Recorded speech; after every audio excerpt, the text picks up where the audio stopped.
Good morning. Marami nagtataka o nagtatanong ba't ako nag-live good. So ito yung aking sagot.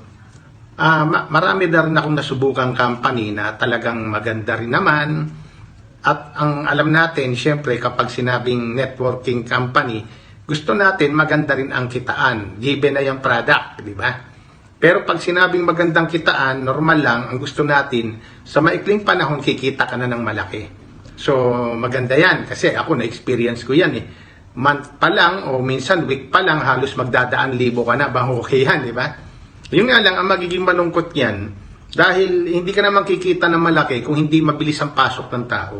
So, maraming sasali niyan, as in talagang lalaki agad ang grupo mo. Dumarating sa panahon, 3 months pa lang, kalahating milyon na kinikita mo. Ibig sabihin, talagang volume talaga ang pumapasok na tao. Ngayon, ito malungkot. Dahil nga sa lakas ng demand ng pasok o sa laki ng pumapasok, ang company hindi niya namamalayan na overpay out na. Ang nangyayari pa, pag na-overpay out, delikado yan kasi mag-a-adjust na yan ng marketing plan, gagawa na ng mga dahilan, merong ibabawas na sila rin sa income, so magkakagulo na yung mga tao sa ilalim. Bukod pa dyan, yung product, minsan hindi na i-deliver kasi nga hindi kayang isupply yung demand ng tao dahil nga ang daming pumapasok. Eto malungkot. Wala pang taon, nagko-collapse yung kumpanya. Ano ang mangyayari? Siyempre, lalo na yung mga nasa ilalim, mas marami yun. Yung pumasok na huli, magagalit ngayon yan. Ite-trace nila ngayon yan. Sino ba yung mga upline? Ayun na. Diba?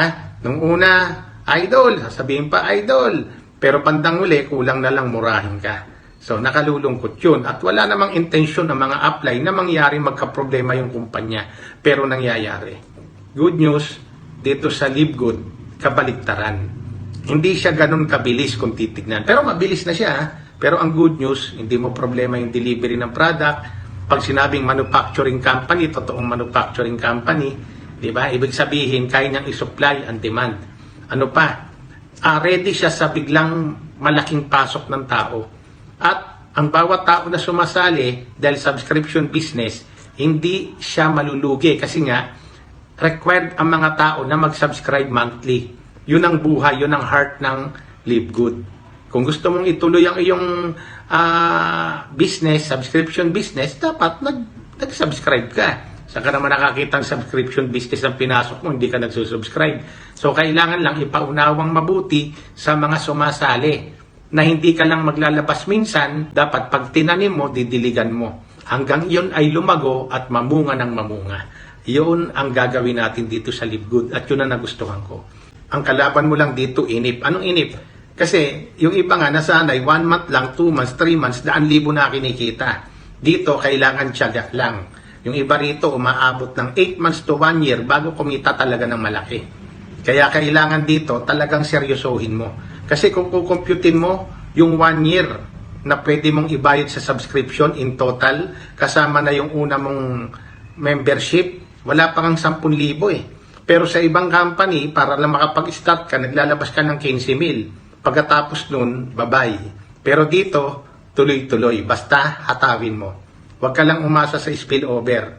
Kailangan humanap ka ng direct kasi yun ang bubuhay ng iyong negosyo.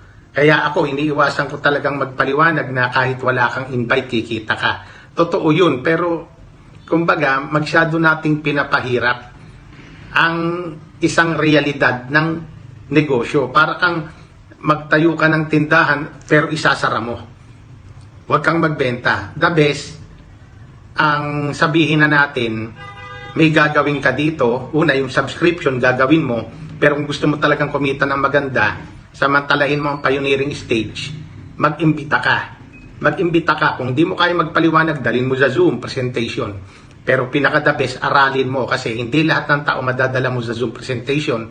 At kahit dinala mo yan sa Zoom presentation, magtatanong at pagtatanong yan, kailangan masagot mo ang mga prospect mo. So hanggang dito lang mga ka-Live Good.